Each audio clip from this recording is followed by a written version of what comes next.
Hi everyone, welcome to our channel Insiders Vault. चलिए देखते हैं आने वाले दिन में गोल्ड बिटकॉइन किस तरीके से मूवमेंट कर सकता है। तो मैंने लास्ट वीक में डिस्कस किया था कि गोल्ड जिस तरीके से दिख रहा है ये हो सकता है कि वह नीचे आए और इसके बाद ये सारे जोन के आसपास सपोर्ट ले ले, उसके बाद ये टेस्ट करेगा। या फिर मैंने डिस्कस किया था या जोन से आया मार्केट और इसके बाद एक पॉज कैंडल बनाना चाहिए। ये पॉज कैंडल बनाया, उसके बाद शार्पली नीचे की तरफ फॉल हो गया। तो यहाँ पर हम लोगों को बहुत बढ़िया पॉइंट मिल गया। अभी लास्ट दिन क्या किया गोल्ड, ये न्यूज़ के कारण एक बहुत बड़ा अपसाइड की तरफ कैंडल बना दिया। अभी हम लोग देखते हैं आने वाले मतलब इस मंथ में हम लोग इसको किस तरीके से प्लान कर सकते हैं। तो चलिए हम लोग डायरेक्ट मंथली चार्ट में चलते हैं। तो देखो मंथली चार्ट में यहाँ पर आप लोगों को क्या दिख रहा है, यहाँ पर क्लियर कट बाइंग सिनेरियो दिख रहा है। किस तरीके से वो भी हम लोग डिसाइड करते हैं। मान लो मार्केट यहाँ पर आप लोगों को दिख रहा है कहीं ना कहीं 1 2 3 मंथ एक साइड मतलब एक जगह की तरफ पॉज हुआ था, उसके बाद ये कहीं ना कहीं ब्रेकआउट हो चुका है। अब लोगों को दिख रहा है ये सारे जोन के आसपास मतलब ये जोन के आसपास से कहीं ना कहीं ट्रेड कर रहा था लास्ट 3 महीने से। अभी ये किस तरीके से बन रहा है हम लोग देखते हैं। ये इस तरीके से एक डोजी कैंडल में 3 वीक में क्लोज हो रहा था, मतलब 3 मंथ से इस तरीके से ट्रेड कर रहा था।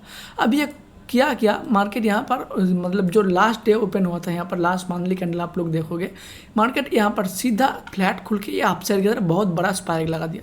तो जब भी इस तरीके से स्पाइक लगाते हैं कहीं ना कहीं ट्राई करेगा एक बार जाके ये जो ऑल टाइम हाई देख रहे हो या फिर ये सारे जोन के आसपास ट्राई करेगा टेस्ट करने के लिए।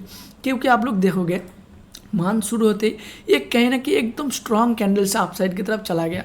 और हम लोग देखते हैं किस तरीके से जब भी देखोगे आप लोग वीकली कैंडल में या फिर मंथली कैंडल में इस तरीके से बड़ा बड़ा वीक बनते हैं ना, आप लोग देखोगे जब भी वीक बनते हैं ये आप लोग क्या गलती करते हो, एक बार इस तरीके से वीक बन गया तो यहाँ पर आप लोगों को दिख रहा है कहीं ना कहीं अपसाइड से सेलर प्रेशर आ रहा है। तो यहाँ पर आप लोग देख लेना जब भी इस तरीके से वीक बनता है कहीं ना कहीं ये फिर से एक बार रिटेस्ट करने के लिए यहाँ तक जाता है, या फिर अगर रिटेस्ट करने के लिए जाता है ये इस जगह पर बहुत बड़ा स्टॉप लॉस हिट होने के बाद अपसाइड चला जाता है। तो उस केस में ये कहीं ना कहीं ये सारा हाई जाके टेस्ट करने की कोशिश करता है। सिमिलर पैटर्न यहाँ पर भी दिख रहा है हम लोगों को।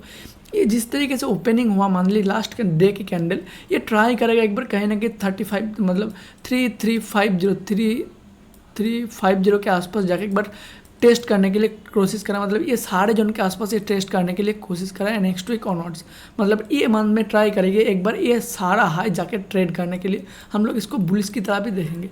बट वीकली कैंडल में देखोगे वीकली कैंडल में क्या हुआ, मार्केट कहीं ना कहीं एक ही जोन के आसपास फंस रहा। यहाँ पर आप लोगों को दिख रहा है कहीं ना कहीं ये सारे जोन के आसपास ये ट्रेड कर रहा है। इस वीक को हम लोग अगर छोड़ दिए थे तो यहाँ पर ज़्यादातर वॉल्यूम यहाँ पर आप लोगों को दिख रहा है। तो अगर ये अपसाइड की तरफ जाता है तो शार्पली नेक्स्ट वीक या फिर उसके लास्ट वीक में जहाँ हम लोग देखे थे ये सारा हाई जाके टेस्ट करने की कोशिश करेगा कहीं ना कहीं 3500 के आसपास जाके टेस्ट करने की कोशिश करेगा नेक्स्ट मंथ या फिर इस मंथ में हम लोगों को मिल सकते हैं ये सारा हाई देख सकते हैं। बट अगर ये कहीं ना कहीं नीचे की तरफ चला है हम लोग का नीचे की तरफ ये आ जाता है तो जब तक ये सारे जो मतलब आप लोग देखोगे 3310 अगर फिर से ब्रेक कर देते हैं तभी हम लोग इसको सेलिंग की तरफ सोचेंगे, वरना इसको हम लोग देखेंगे आने वाले दिन में बहुत बड़ा अपसाइड की तरफ जा सकता है। क्योंकि मंथली कैंडल में यहाँ पर no clear cut buying scenario आप लोगों को दिख रहा है। मंथली कैंडल पे कोई भी सेलिंग सिनेरियो दिख ही नहीं रहा हम लोगों को। और डेली टाइम फ्रेम पर यहाँ पर कितना बड़ा सा बुलिश कैंडल बन गया नेक्स्ट दिन में, ये सारा बुलिश कैंडल बन गया। ये ब्रेकडाउन तो हुआ, ये सारे जोन के आसपास ब्रेकडाउन हुआ, उसके बाद कहीं ना कहीं फिर से वो उसी जोन के आसपास आ रहा है। बट अगर देखोगे लास्ट डे इतना बड़ा सा अपसाइड हो गया तो हम लोग क्या नेक्स्ट डे ऑनवर्ड इसको बाइंग की तरफ सोचेंगे या फिर इसको फिर से एक रिट्रेसमेंट की तरफ सोचेंगे हम लोग। तो बहुत सारे लोग गलती करते हैं, मार्केट इतना बड़ा अपसाइड की तरफ चला गया उन लोग फिर से शॉर्ट करने की कोशिश करेगा, सारा राउंड यहाँ तक आ सकते हैं मार्केट करके उन लोग शॉर्ट करने की कोशिश करेगा। बट मैं बताऊँ मार्केट फिर से और एक हाई लगा सकते हैं जब तक ये सारे जोन के आसपास नहीं जाता। कहाँ तक 3375 या अगर नहीं जाता तब तक ये अपसाइड की तरफ चलता ही जाएगा। जब तक ये 337580 ये सारे जोन आ गया उसके बाद अगर एक रिट्रेसमेंट आता है उसके बाद फिर से अपसाइड की तरफ जाता है तो यहाँ पर ये सारे जोन आप लोगों को टेस्ट होने के लिए देख सकते हैं नेक्स्ट मंथ ऑनवर्ड्स। अभी हम लोग देखते हैं बिटकॉइन किस तरीके से ट्रेड कर रहा है। तो अगर देखोगे बिटकॉइन हम लोग वीकली चार्ट पर चलते हैं, वीकली चार्ट पर किस तरीके से ट्रेड कर रहे हैं हम लोग देखते हैं। मार्केट में अगर मंथली टाइम फ्रेम पर देखोगे पहले हम लोग देखते हैं मंथली कैंडल में किस तरीके से ट्रेड कर रहा है। मंथली कैंडल में यहाँ पर आप लोग देखोगे 1 2 3 4 मंथ कॉन्सिक्यूटिव अपसाइड की तरफ एक बुलिश कैंडल बना दिया। उसके बाद इनका पेंडिंग है एक सेलिंग कैंडल बना है, और सेलिंग कैंडल कहाँ तक बना सकते हैं हम लोग वो भी देखते हैं। एक सेलिंग कैंडल बना है उसके बाद ये फिर से ट्राई करेगा अपसाइड की तरफ जाने के लिए, बट इसका एक सेलिंग कैंडल बनाना बहुत ज़्यादा ज़रूरी है। क्योंकि मार्केट इतना ज़्यादा शार्प अपसाइड मूव हो गया 3 महीने या फिर 4 महीने से अपसाइड मूव हो गया, इसको फिर नीचे की तरफ एक रिट्रेसमेंट होने के लिए ज़रूरत है। ये जब तक रिट्रेसमेंट हो जाएगा उसके बाद अगर ये अपसाइड की तरफ कंटिन्यूस मूव करते हैं तब हम लोग इसको कॉन्सिक्यूटिव मतलब बुलिश बहुत अच्छे से देखेंगे, वरना ये अभी तक बुलिश में बना हुआ है। बट यह दिक्कत क्या हुआ, 4 महीने एक कॉन्सिक्यूटिव बना दिया, उसके बाद एक रिट्रेसमेंट आएगा, उसके बाद अगर शार्पली अपसाइड की तरफ मूव करते हैं तब हम लोग इसको प्लान करेंगे अपसाइड की तरफ। अभी देखते हैं इसको हम लोग वीकली टाइम फ्रेम पर किस तरीके से ट्रेड कर रहा है। तो देखोगे वीकली टाइम फ्रेम पर ये कहीं ना कहीं ये सारे जोन के आसपास आप लोगों को दिख रहा है 109 मतलब 1,09,000 10,000 इस जोन के आसपास जब से ब्रेकआउट दिया उसके बाद शार्पली अपसाइड गया। ये कहीं ना कहीं आप लोगों को दिख रहा है 2 वीक से एक जगह पर पॉज हुआ था। पॉज होने के बाद ये सारा जोन अभी ये ब्रेक कर चुका है। कहीं ना कहीं मैंने डिस्कस किया था लास्ट वीक में, मार्केट जब तक डेली टाइम फ्रेम पर अगर जाओगे आप लोग तो मैंने यहाँ पर क्या डिस्कस किया था, यहाँ पर आप लोगों को हॉरिजॉन्टल लाइन खींचने के लिए बोला ये सारे जोन, ये जोन जब तक ब्रेक नहीं होता हम लोग इसको सेल नहीं करेंगे, और फिर यहाँ पर जब तक ये ब्रेक नहीं करेगा हम लोग बाय नहीं करेंगे। तो लास्ट 2 डेज में ये कहीं ना कहीं एक बार ब्रेक कर चुका है 1,17,000 के आसपास से ब्रेक कर चुका है। हम लोग इसको अभी सेलिंग की तरफ देखेंगे, बट ये बहुत तेज़ी से नीचे की तरफ नहीं आएगा क्योंकि यहाँ पर आप लोगों को दिख रहा है ये सारे जोन के आसपास ब्रेकआउट हो चुका था।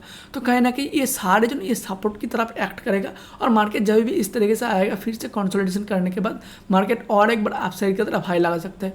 तो हम लोग इसको नेक्स्ट देखेंगे मार्केट या फिर नीचे की तरफ आ रहा है, और मार्केट यहाँ से अगर तेज़ी से अपसाइड की तरफ चला जाता है तो ये फिर से भी ये सारे जोन के आसपास एक बार रेजिस्ट होने की कोशिश करेगा, और ये जोन के आसपास साइडवेज भी हो सकता है।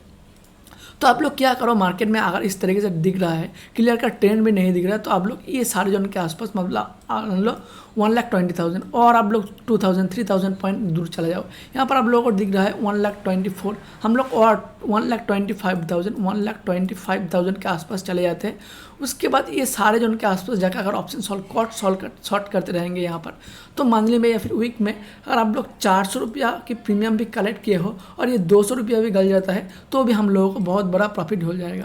तो इस केस में ऑप्शन सेलिंग करना ही ज़्यादा प्रेफरेबल है। आप लोग अगर ऑप्शन सेलिंग करना चाहते हो तो नीचे डिस्क्रिप्शन में डेल्टा एक्सचेंज का लिंक दिया हुआ है, वहाँ पर जाके आप लोग ट्राई कर सकते हो। तो ये जिस तरीके से दिख रहा है मार्केट, ये कहीं ना कहीं एक सेलिंग की तरफ आया, फिर एक पॉज कैंडल बनाएगा और यहाँ पर एक ब्रेकडाउन करके कहीं ना कहीं ये सारे जोन के आसपास सपोर्ट लेने की कोशिश करेगा, उसके बाद ये फिर से घूम सकते हैं। तो हम लोग इसको कहीं ना कहीं नेगेटिव मतलब नेगेटिव तरफ देख रहे हैं, बट स्लाइडली नेगेटिव। ये एक बार आए तो यहाँ पर आप लोगों को मैंने डिस्कस किया, अगर आप लोग ये सारे जोन के आसपास अगर ऑप्शन शॉर्ट करना कोशिश करोगे तो उस केस में आप लोगों को ज़्यादा प्रॉफिटेबल हो सकता है।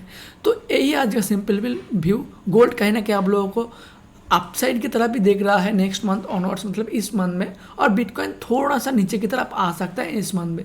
ये एक स्लाइडली नेट रिट्रेसमेंट की तरफ प्लान होगा, हम लोग इसको रिट्रेसमेंट तरह ही देखेंगे नेक्स्ट मतलब इस वीक में। तो यही है आज का सिंपल वीडियो अच्छा लगा होगा तो लाइक एंड शेयर फ्रेंड्स। मिलते हैं नेक्स्ट वीडियो में, तब तक के लिए बाय बाय, थैंक यू।